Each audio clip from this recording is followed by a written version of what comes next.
What's up, everybody? How many people remember the pre-purge YouTube and all of the awesome stuff? We had a bunch of science videos like this and really awesome creators with good, deep thinking that, they all gone now. And like Baltimore Fat said in our conversation is everything on YouTube is just getting recycled over and over again. It's not very often you see anything drastically new on here, or for me and a lot of people.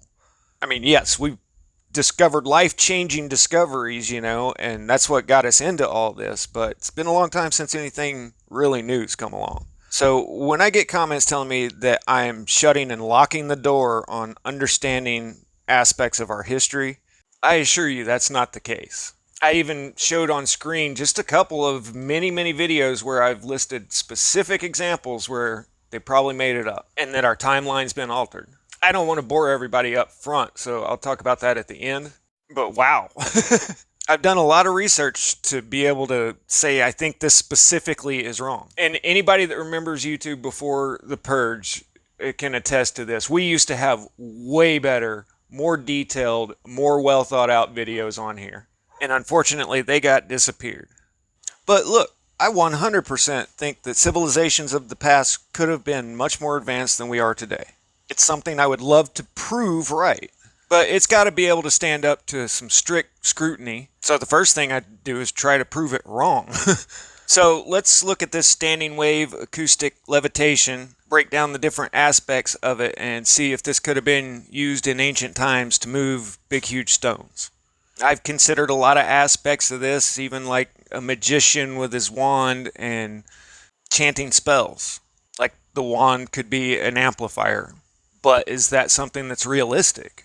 So here's what we know today about acoustic levitation. You see how he can set all the balls in there in basically a straight line up and down. So I'm wondering if it's scientifically feasible to be able to scale this up and move megaliths. And I'll show another method in a minute, but the standing wave has to have that plate up above it to bounce the sound waves back down. This is really cool. They can use smoke and be able to see those waves. You have to adjust the plate up and down till you're exactly every half wavelength. So like 7, 7.5, 8 wavelengths. If you're not exactly at a half wavelength, then it collapses. You no longer have what's creating the pressure by bouncing the sound waves back and forth at 20,000 times a second. That's really fast. Those standing waves create the most pressure at the points of contact on each end. That's the bright parts, and you have an equal amount of pressure at each one of the light spots where the standing waves are. So you can place little balls in there, and the pressure of the standing wave is enough to make them levitate. All right, everybody understands standing wave. Let's look at this other type. He refers to this as the sonic tractor beam, and he says this is the first of its kind to be able to pull an object. Hence the name tractor beam, because it's not just a repelling force. Now, this method doesn't require a plate to bounce the sound waves back off of. It's just that one sweet spot right there. As far as it being unique in the ability to attract an object towards it, I would think that standing wave would do the exact same thing if you flipped it upside down. But either way, it requires the plate to bounce the wavelengths back and forth. As where this is a inside out Death Star, is just a bunch of speakers, and then you've got that one little sweet spot where it can hold an object. So could either of these be used to move a megalith? Let's do some cold hard science. I love science, not scientism. There's a huge difference, but actual science. So let's say that that apparatus weighs 5 pounds, and each ball weighs 1 gram. So one ball is 5 pounds, 1 gram. 2 balls, 5 pounds, 2 grams, and on and on. This is your overall downward force, because the mass of these objects does not disappear just because you're seeing them floating. Something has to be supporting that weight. Now, to further illustrate that that is the actual case, let's compare it to this. If you've got a swimming pool and it's sitting on a scale, let's say it weighs 10,000 pounds, and you've got the world's heaviest beach ball that weighs a pound, and you throw it on top of there. Now, how much does the pool weigh? 10,001 pounds. Yeah, it's floating, but it still has weight. The apparatus that's supporting the water is now supporting the weight of the balloon. Mass is neither created or destroyed, so even though those balls are floating in a pressurized air wave, something still has to support the mass. So let's say you're out here in the desert, you're going to make you a pyramid or a giant wall against the coming deluge, and you're floating your stones along. Something still supports all that weight. And I don't know how you'd get up under it with this machine, but let's say that's not a problem. And I'm really trying to prove that this can work here, but all of these things have to happen in order for it to work. So using the same technology, we're going to put 4 thrusters under here, one at each corner to stabilize everything. So the pregnant woman stone at Baalbek is 1,200 tons. The forgotten stone is 1,650. So the downward thrusters have to support the weight of the stone and the machinery, which means the points in the ground have to be able to support that weight. It's the exact same physics as sinking in the mud. If your mass is in a small area on your feet, the mud doesn't have enough surface tension to support your weight, you sink. But if your weight was spread out over a piece of plywood, then you wouldn't. Hard-packed sand can support a lot of weight, but you'd still want to spread this out over as much surface area as you possibly could. So let's say there's 50 down there. That is 100% possible. But I do see some big difficulties in using this technology. There are fundamental laws of nature that you would have to contend with here.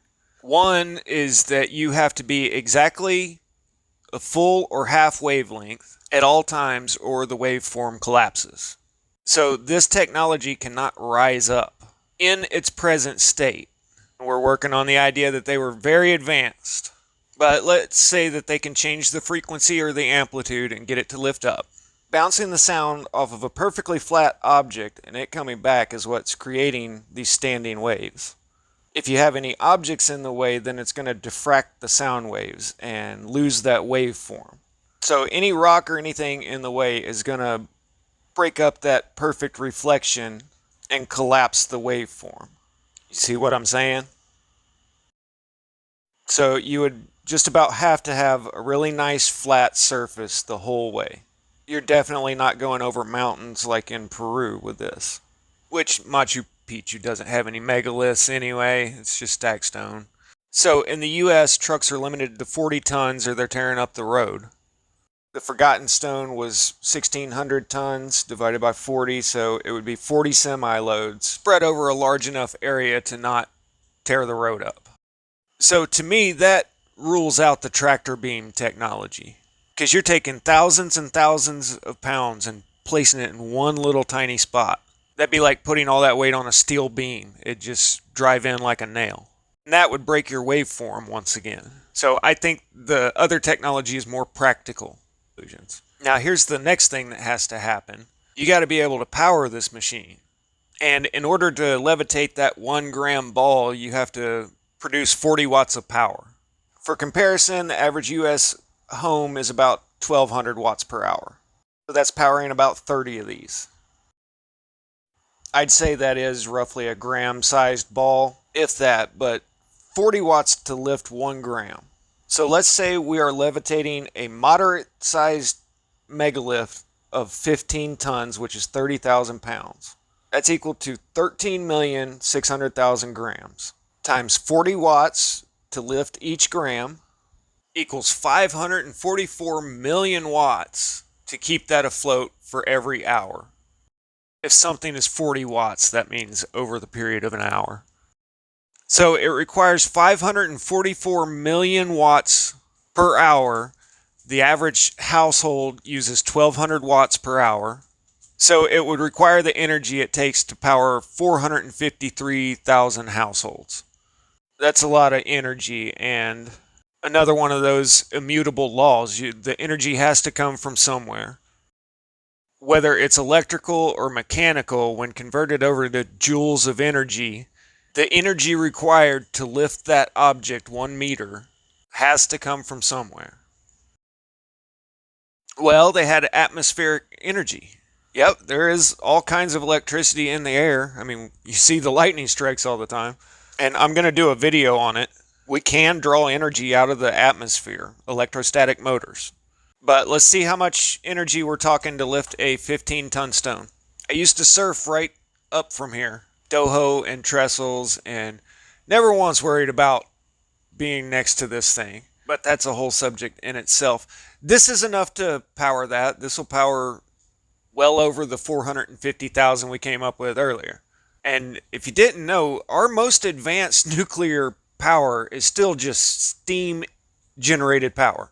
All the nuclear power does is generate heat, which is converted to steam, which runs a turbine. I heard Galen Windsor talk about a thermo converter. It got disappeared, unfortunately. But that's how much power we're talking to operate one of these. So drawing the energy straight out of the sky, you can get 300 million volts out of a lightning bolt. That's enough to do it. But if that were the case, you'd have to have a battery that can charge instantly to actually absorb all of that power. And that's asking a lot with our present understanding. But there is a straightforward equation on how much electricity is in the air. I mean, we know this and can measure it. There's 100 volts of potential difference for every meter you come up off the ground. A lightning strike is a huge potential difference all at once. So if you're operating your megalithic stone levitator at 1 meter off of the ground, there's only 100 volts of latent electricity in the air. This increases exponentially as you go higher, but there's just not enough electricity there. So these are just all things that should be considered to make an informed decision. Do I think acoustic levitation works? Absolutely, I can see it happen. But do I think it's very probable that that's how they moved big, huge stones? They could have, but we're talking light years ahead of any technologies we have today. This really is the science that would have to be behind it. And I already know I'm going to get the comment, yeah, well, you don't know that. Yeah, I actually do. There's a lot of other people out here that understand conservation of energy and conservation of mass requirements have to be met here. And what can I say? I've had a lot of time on my hands to be able to read and look into things. So it's not that I'm shutting and locking the door on certain aspects. It's that I've already considered them long ago and I've already came to conclusions. And unless I see some really good new evidence to change my mind, then I'm still where I'm at.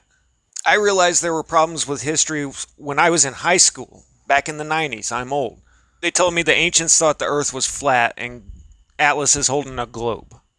When I first moved to San Clemente in 2005, I didn't hardly know anybody, and I was so stoked that the library would let me take 15 books home at a time.